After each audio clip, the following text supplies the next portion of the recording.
नमस्कार, मैं हूं आपके साथ जूही सक्सेना और मेरे साथ हैं देश के सबसे बड़े गुरु astro scientist GD Vashishtha ji. आप सभी का बहुत बहुत स्वागत है हमारे खास कार्यक्रम गुरु मंत्र में।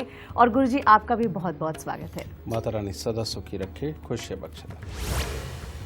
ये शो आपके घर, आपके परिवार, आपकी निजी जिंदगी में जितनी भी परेशानियां हैं उनकी पहचान करेगा और उनके निदान का अचूक रास्ता और उपाय बताएगा। हमारा दावा है कि ना तो हम आपको बेवजह किसी भी राशि के बारे में बताएंगे और ना ही गैर जरूरी ज्ञान दर्शन करवाएंगे, बल्कि देश के इकलौते और सबसे विश्वसनीय एस्ट्रो साइंटिस्ट गुरुदेव GD वशिष्ठ जी के जरिए आपके जीवन में रोशनी फैलाएंगे। तो चलिए, शो की शुरुआत करने से पहले आपको बता देते हैं कि आज हम किस विषय पर चर्चा कर रहे हैं। पैदा होने से पहले ही मां के गर्भ में ही बच्चा कैसे बनेगा जीनियस? होने वाली संतान आपकी किस्मत को कैसे चमकाएगी? आपके घर आने वाली मंगल औलाद के अचूक मंत्र क्या होंगे, आज ये भी जानेंगे। आप बस घर बैठे रहिए, आप हमें सिर्फ अपनी परेशानी के लक्षण बताइए। गुरुदेव आपको आपकी परेशानी और उसके अचूक उपाय इसी शो में बताएंगे।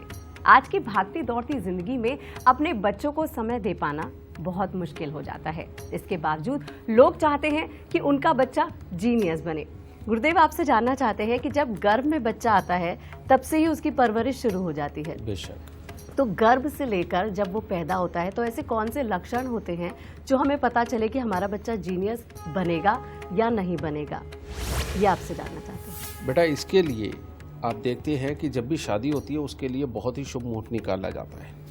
और वो विधि क्या है, ये पहले से ही वर्णित है हमारे शास्त्रों में कि लड़के की डेट ऑफ बर्थ टाइम और लड़की की डेट ऑफ बर्थ टाइम और उसके अनुसार जो जन्म कुंडली की राशि होती है उसके अनुसार एक मुहूर्त निकाला जाता है। सब शादियों के लिए एक ही मुहूर्त जो होता है वो वैलिड नहीं होता।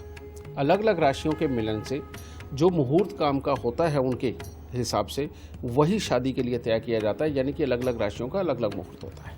ठीक है, पहली बात तो ये सही मायने में ये जो मुहूर्त होता है ये शादी का मुहूर्त नहीं होता है, क्योंकि सबको पता है शादी होनी है, उसके बाद शारीरिक मिलन होना है और एक बच्चा आना है। ये सही मायने में इसलिए मुहूर्त निकाला जाता है कि जो बच्चा आए गर्भ में वो एक विलक्षण हो, अच्छी काबिलियतें लेकर के पैदा हो, अच्छा स्वास्थ्य लेकर के पैदा हो और ज़िंदगी के अंदर तरक्की करे और अपने परिवार का, अपने कुल का, अपने स्थान का नाम रोशन करे।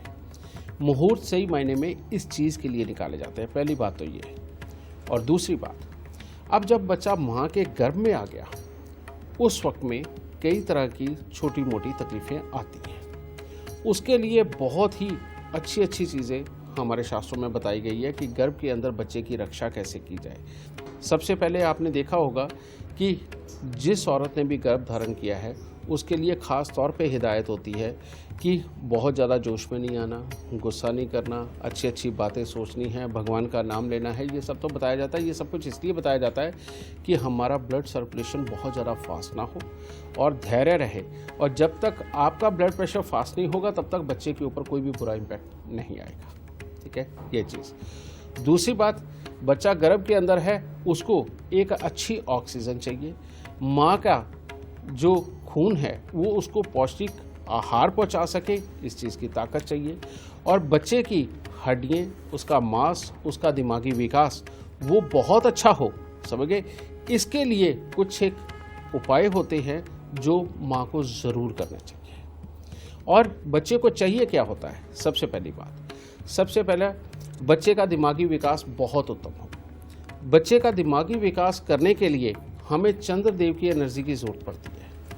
चंद्रदेव ऐसे है जो बच्चे को धैर्य और ज्ञान इन दोनों को विकसित करने की ताकत देते हैं। तो अब चंद्रदेव की एनर्जी कैसे जाए बच्चे तक, उसके लिए क्या किया जाता है, पीतल का बर्तन यानी कि बृहस्पति का, पीतल के बर्तन के अंदर एक के अंदर हम दूध भर के और उसके ऊपर पीतल का ही ढक्कन रख के जहाँ पर भी जचा यानी कि बच्चे की माँ सो रही है जिसने गर्भ धारण किया हुआ है उसके कमरे के अंदर आप कहीं भी रख दीजिए। अब दूध जैसे जैसे पुराना होगा वो फटेगा, फट के उसमें से स्मेल आएगी। वो जो स्मेल है वो दूध की स्मेल है। यानी कि चंद्रमा की वस्तु के गुण उसके अंदर होंगे। अब वो स्मेल जैसे जैसे बच्चे की माँ सूंघेगी, वो जाएगी, तो चंद्रदेव की वही जो एनर्जी जो बच्चे तक पहुंचनी चाहिए वो ऑक्सीजन के ज़रिए बच्चे तक पहुंचती चली जाएगी। अब वो पहुंचेगी, बच्चे का दिमागी विकास बहुत अच्छा होगा। दूसरी चीज़ हमें क्या करनी है, एक वही पीतल का बर्तन यानी कि बृहस्पति का, वो लेकर के उसके अंदर शहद भरना है। शहद यानी कि मंगल, और मंगल का मतलब हमारे शरीर के अंदर दौड़ने वाला खून, समझ गए। उसको अच्छा रखने के लिए हमें मंगल की ये जो उसके अंदर से गुण की जो स्मेल आनी चाहिए, वो जब माँ सूंघेगी तो खून के अंदर अगर कोई छोटे मोटे विकार आ रहे हैं या बुरे माहौल में मान लो कहीं निकल गई और उसकी स्मेल से कोई जर्म्स वगैरह अंदर जा रहे हैं, उनको ख़त्म करने के लिए, उनके दुर्गुण को मिटाने के लिए हमें शहद की स्मेल बहुत अच्छी रहेगी जो पीतल के साथ मिला हुआ हो। पीतल क्यों?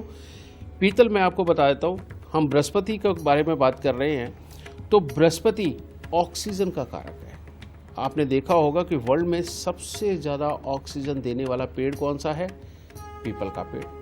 और पीपल का पेड़ सारी ऑक्सीजन देता है और इसीलिए उसको बृहस्पति बोला जाता है। तो पीतल की धातु यानी कि ऑक्सीजन, उसके अंदर शहद का मिक्स करना और उसकी स्मेल साथ में आना हमारे खून के अंदर होने वाली जो कहीं से भी थोड़ा बहुत दूषित होता है या विकार पैदा कर सकता है, उसको वो समाप्त करता है। यानी कि एक तरफ चंद्र का बर्तन, एक तरफ मंगल का बर्तन। ये जब जचा यानी कि माँ सूंघती रहती है तो बच्चे का दिमागी विकास बहुत अच्छा होता है, खून के अंदर कोई कमी नहीं आती। जिन माँओं के बच्चे कुछ देर के अंदर गिर जाते हैं गर्भ से, वो प्रॉब्लम कभी नहीं आती। और होकर के जो बच्चे स्वस्थ नहीं रहते या जी नहीं पाते, वो भी प्रॉब्लम इससे बिल्कुल ख़त्म हो जाती है।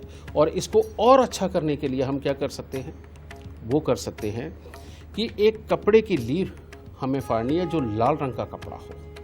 वो फाड़ के वो लीर उसकी सीधी बाजू के ऊपर यानी कि माँ की सीधी बाजू के ऊपर बांधनी है। सीधी बाजू के ऊपर बांधी हुई वो जो लीर है, ये सूर्य से एनर्जी को, लाल रंग की एनर्जी को एब्जॉर्व करेगी और जच्चा के शरीर में छोड़ेगी। अब मंगल की ताकत उसके अंदर जब ज़्यादा जाएगी तो वो बच्चे के गर्भ को ज़्यादा अच्छी तरह से स्टेबल रखेगी।